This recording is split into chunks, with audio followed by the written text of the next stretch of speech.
So before starting the session, let me give a brief introduction about myself. So I am Vani. I am an organizational psychologist. I am working at Arthan as an organizational development analyst. I have worked on multiple projects such as compensation benchmarking, performance management redesigning, policy redesigning, learning and development, etc.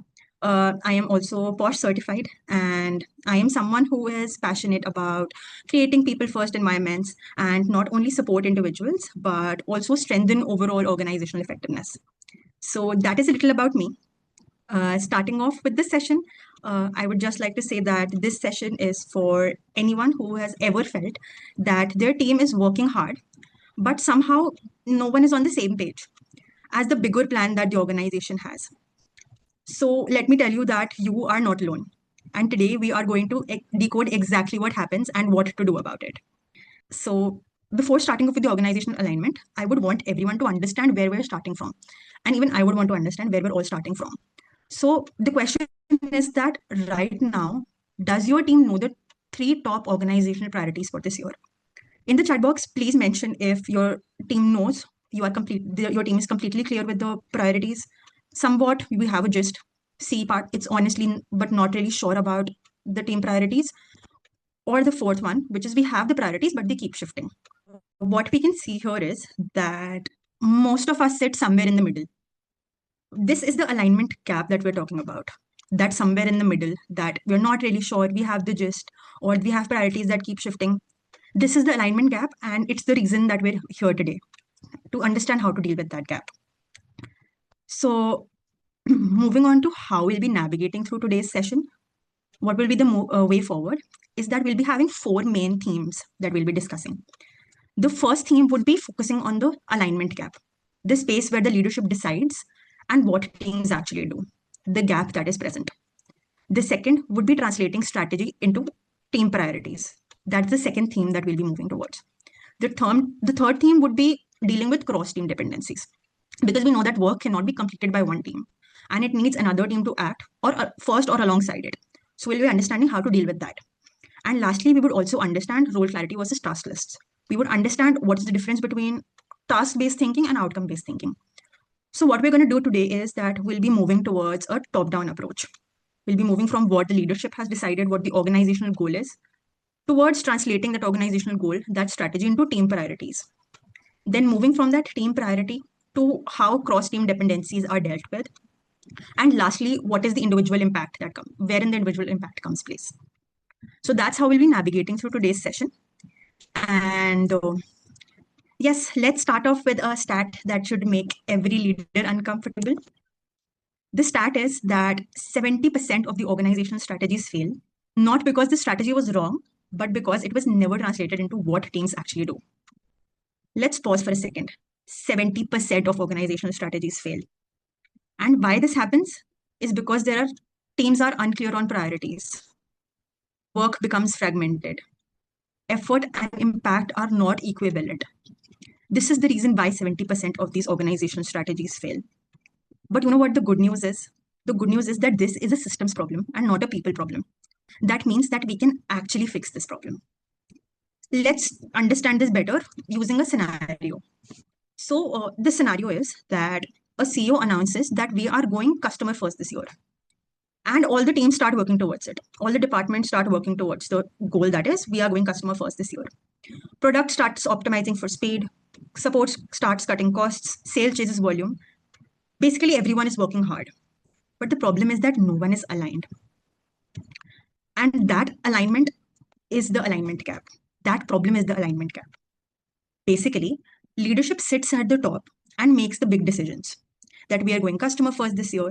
We want to grow 20%. Our priority is innovation this year. This happens in boardrooms and leadership offsites. So it's clear at the leadership level.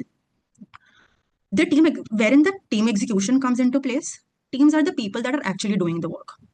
So they're responding to customers, they're building products, they're running campaigns and managing budgets.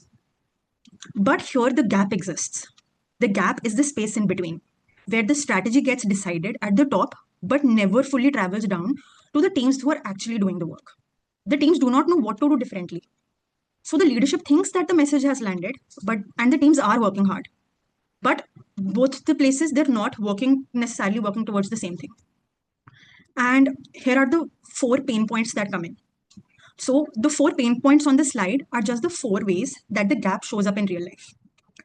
So the first one is basically unclear priorities. It is where the gap means that teams do not know what to focus on. So they try to do everything. There is fragmented effort everywhere. The second pain point is strategy execution disconnect. This is where the gap means that the goals stay there as big statements. For example, be innovative. Nobody ever says what this actually means for the field teams or the communications team specifically. The fourth pain point is weak coordination. So this gap comes in when teams don't know what the other teams are doing. So they basically step on each other. They try to deal with it, but sometimes there are missed handoffs. The fourth one is role ambiguity. Basically, when the gap means that individuals are just completing tasks without understanding what the outcome of their work is supposed to be. And these are the basic 4 pain points that cause the gap. The thing is that the strategy exists and the work is happening, but something is lost in between, and that something is the alignment. And now that we know that these pain points exist, let's dive into why these well-run organizations fall into this trap. So there are 3 basic reasons that why well-run organizations also fall into this trap of organizational alignment gap. The first is that planning stops at the department level. Basically, what it means is that leaders cascade goals into departments, but departments don't actually cascade them into teams, and teams don't cascade it into individuals. That is the alignment gap that we talked about. The second is dependencies are assumed and not mapped. Every team assumes that someone else is handling the handoff, but nobody actually checked it, nobody actually documented it. That is the cross-team dependency that we talked about. And third is that roles are defined by tasks and not outcomes. That is the role clarity part that we talked about, that people know what to do, they just don't know why they're doing it. So they can't adapt when things change. But let me tell you, this is not a failure of intent. This is a failure of structure. I want everyone to notice that I am not saying that your leadership is bad or that your teams are not capable. These are just some structural blind spots, and they are almost invisible until something breaks. So when a problem arises, these become visible. But up until then, they're invisible. We're not able to specify what the problem is. So today, we are going to work towards making them visible. And now that we know where and how the alignment gap exists, let's move on to the second theme, which is understanding what does translating the strategy into team priorities really mean. So what it means is that taking a goal that lives at the leadership level and making it real enough that a team member knows without being told what to work on, in what order, and in what manner. So I genuinely want to stress on why it matters. Because when an individual knows why they're working towards something, why they're working towards a goal, and they're not mindlessly following orders, that does create a sense of willingness and to work towards that goal. What translating strategy into team priorities is not, is paraphrasing the strategy or printing it on a wall. So we all know that printing it on a wall, if we have a strategy in front of us, that does not mean that it will automatically translate into what we're working towards. So let me give an example, or a real life example of something that I have also experienced. So one of the organizations that we worked with, I was speaking with the program manager at an NGO a few months ago. It was an interview, and someone who had been in that role for 2 years, she was deeply capable, she was clearly committed. And I asked her that what does success look like for your team in the longer run? And what does success look like in this quarter in relation to the organization's goals? She paused for a second.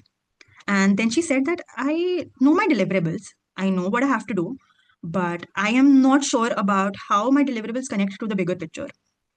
And that moment actually stayed with me because she was doing everything right. She knew what she is working toward. She knew what she's working on, but she did not know what she's working towards. She was doing everything that she's being told to do, but nobody had made this actual translation for her. And so she was working from a task list and not from a direction list. And this, I hope everyone understood from this, is that translation is not an event. It is a process.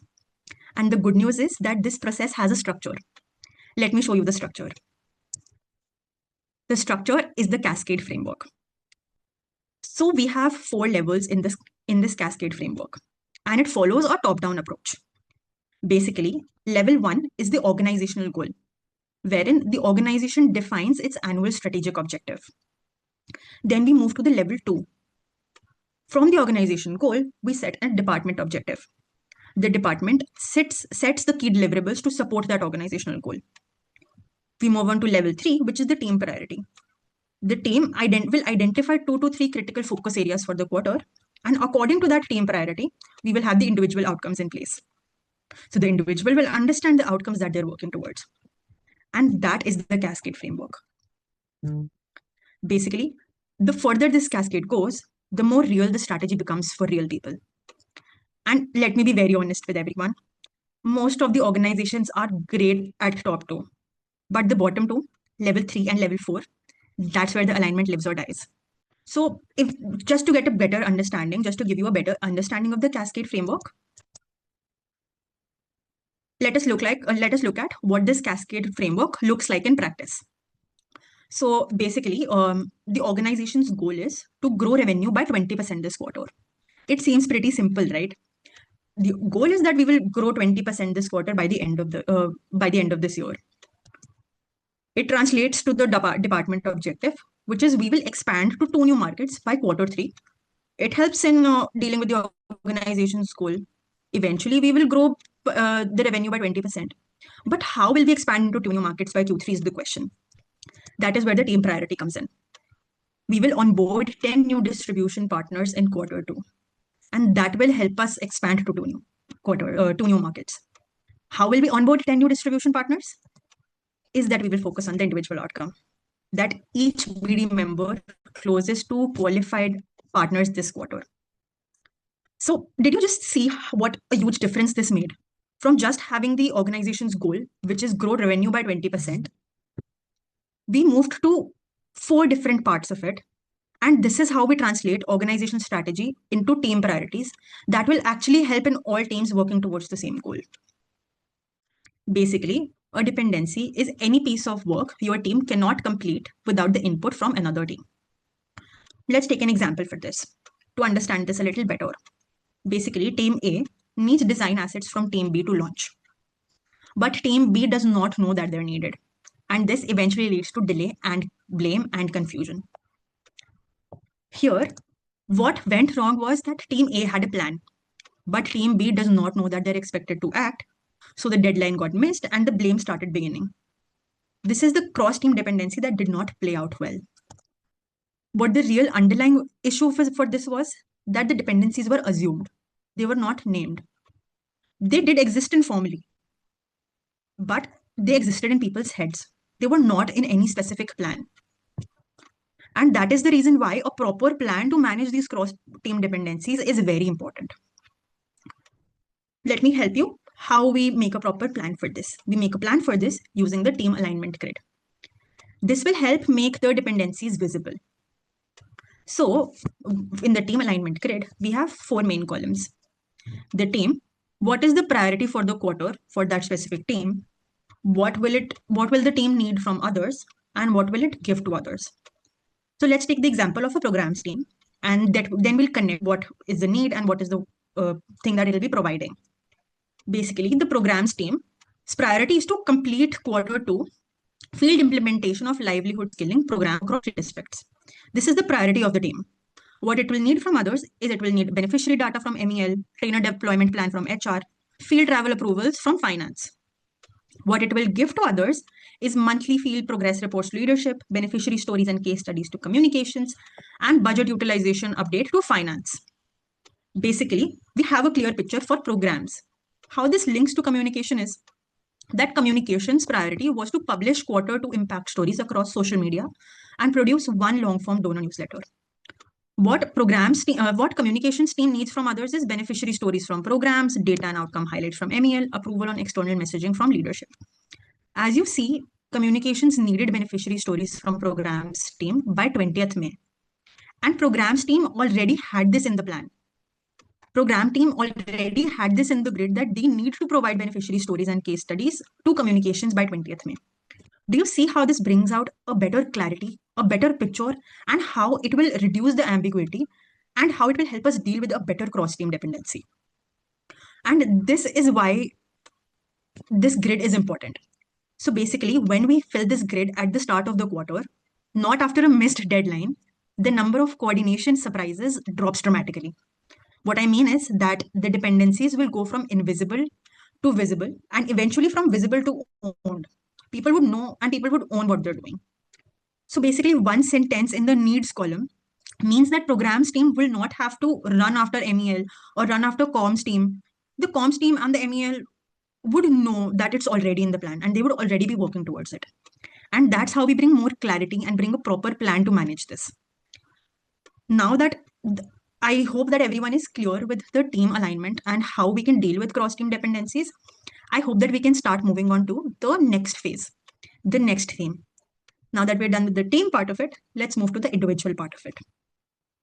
The last leg or the last part of this organizational alignment would be how to be less task oriented and how to move towards being more outcome oriented for better role clarity. So basically, when people understand why the role exists, everything changes. You can see two things on the table, on the screen. We have task-based thinking and we have outcome-based thinking. Task-based thinking is basically, let's understand this with example. Task-based thinking is that I will send the weekly report or I run the team meeting. How this translates to outcome-based thinking is that I ensure leadership has data to make decisions. I run the team meeting, I keep the team aligned and unblocked. I respond to customer queries. That turns into an outcome-based thinking by I protect the customer relationship and flag risk, so on and so forth. This is genuinely a fundamental shift. It actually helps bring more role clarity to what you're actually doing. Basically, the left column tells you what to do, and the right column tells you why it matters.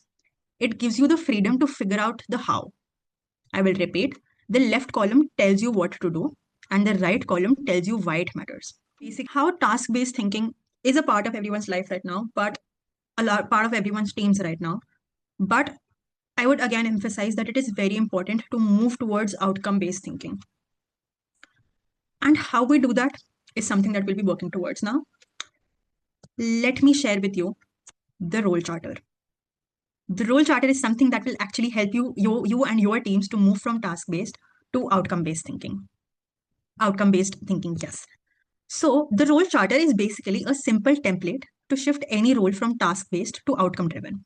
And the role charter consists of 4 components.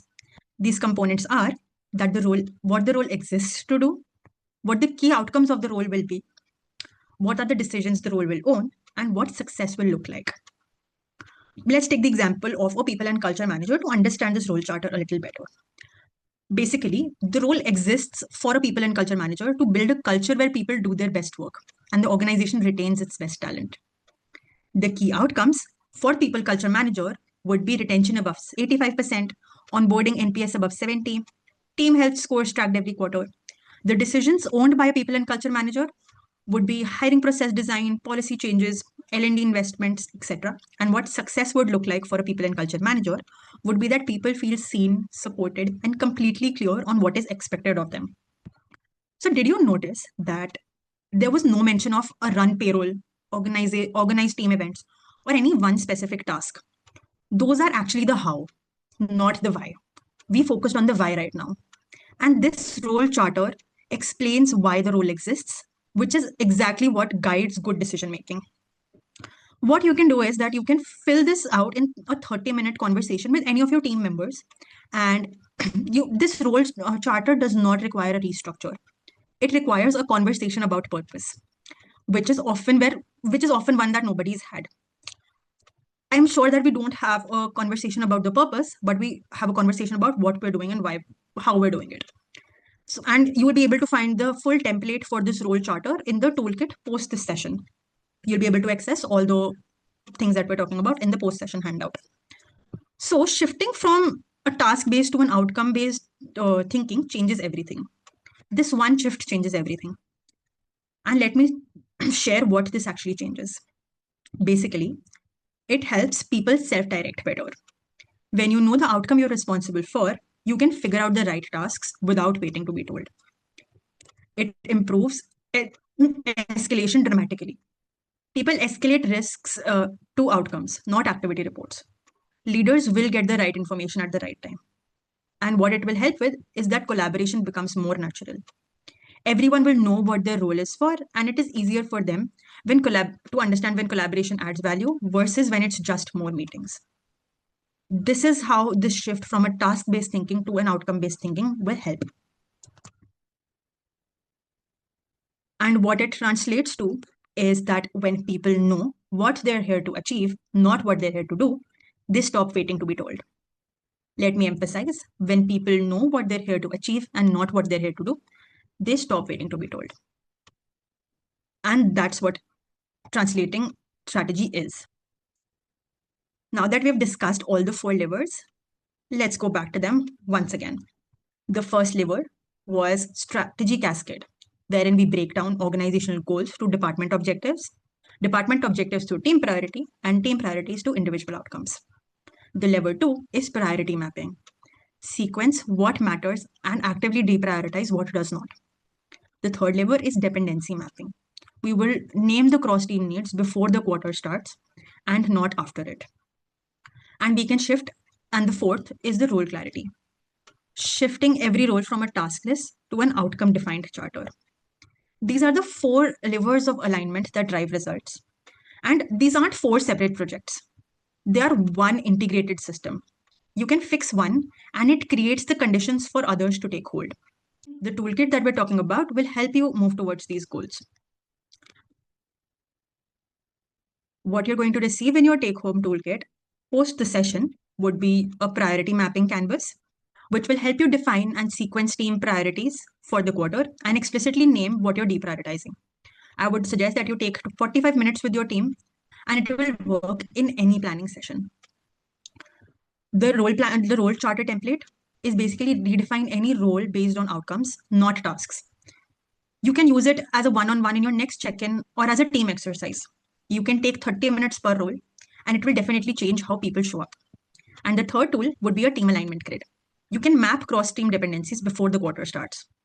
So there's one row per team, one conversation to align. And it will prevent 80% of the coordination failures before they happen.